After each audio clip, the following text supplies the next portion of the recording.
selection by size, the ellipse tool, right? So we're gonna go into the instructional materials. We're gonna go into the week number 6 and day 12, right? So this is where our selection by size ellipse tool assignment is. So I'm gonna click on it. And for the most part, it has the same steps as the rectangle select, except we have a different tool, but it's the same steps, right? So if you scroll down, I have another worksheet, a new worksheet, and a new stock photo, right? So we're gonna open both of these and photopea. At the bottom, if I scroll more to the bottom, you should be able to see the sample of what it's supposed to look like when you finish turning and you turn it in, right? So this is what it's gonna look like. We only have 2 selections for this one. We're gonna scroll to the top, we're gonna click on the photopea link, right? And it should open the photopea website. So here it is. I'm gonna go back to Schoology and I'm going to open the worksheet, which is this one with the blue circles, right? I'm gonna click and drag this image over to the photopea tab until it opens, and then I'm gonna drop it right here in this space. So I'm gonna let go, right? It's loading, and there it is, right?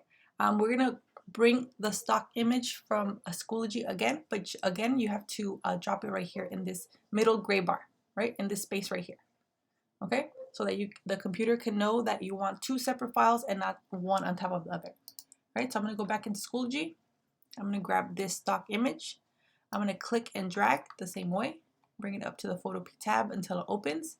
And then I'm gonna drop it right here in this middle gray bar, right? So your picture's a little bit transparent. You should be able to see where your mouse is on top of, for a little, at least a little bit, right?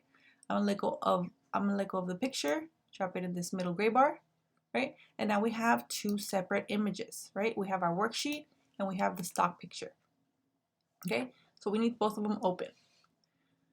Right, so we're gonna make our first selection. We're gonna make selection by size. I'm gonna go into the ellipse tool. So I'm gonna go where the rectangle select is, this second tool right here on the toolbox. I'm gonna click and hold, right, until this box comes out, right? So I'm gonna switch to the ellipse select tool right here. I'm gonna click, and it should have the circular selection now, right? The ellipse tool selected. Once you have that tool selected, you're gonna go over here to where it says free, right here.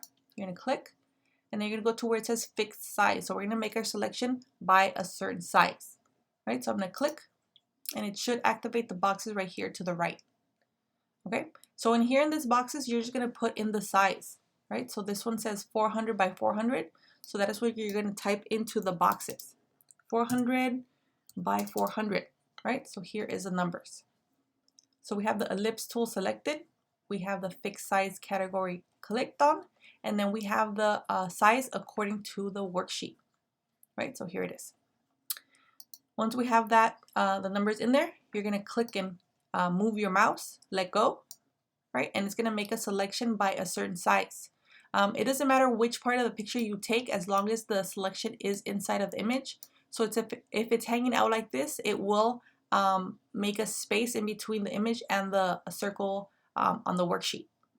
Okay, so make sure your selection is always inside of the image. Okay, once you move it to a certain area, for example, I'm gonna keep it right here in the middle. All you have to do is go to edit copy and edit paste, right? You can use the controls, the buttons on your keyboard as well.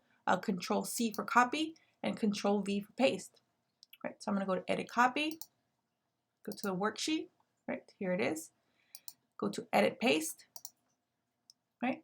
And then I'm gonna go to the move tool right here in the toolbox. So I'm gonna click on the first one, and it should fit perfectly in this box, in the circle, sorry, right? There it is. Okay, so we have our first selection done. If your image is not transferring over, it's not copying over, you just have to make sure that when you copy and paste, before you copy and paste, that your layer is selected. So you could just give it a click right here where it says background, just to one, right? And then go to edit copy and edit paste, and it should transfer over that image. Okay, so we're gonna change the measurement for our second selection, right? So I'm gonna go back to the ellipse tool, I'm gonna click on it, right? And I'm going to change the number one more time. So I'm gonna change it to 250. So right here at the bottom, it says 250 by 250, so that's what I'm gonna type in here.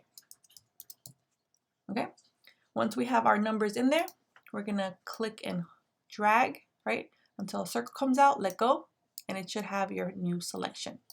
You can take any part of the image. I'm going to take this part over here. Make sure that your layer is selected, right? So I'm just going to click it one time just to make sure. I'm going to go to edit copy, right? And edit paste, right? I'm going to go to the move tool right here on the toolbox, and you should be able to move this image into the circle, right? And there it is. Right? You should not be able to see any spaces in between the image and the line. And you're done, right? So you're just gonna go to File, Export As, click on JPEG, right? Click on Save, and this image that downloads, that is what you're gonna submit into Schoology. And you're done.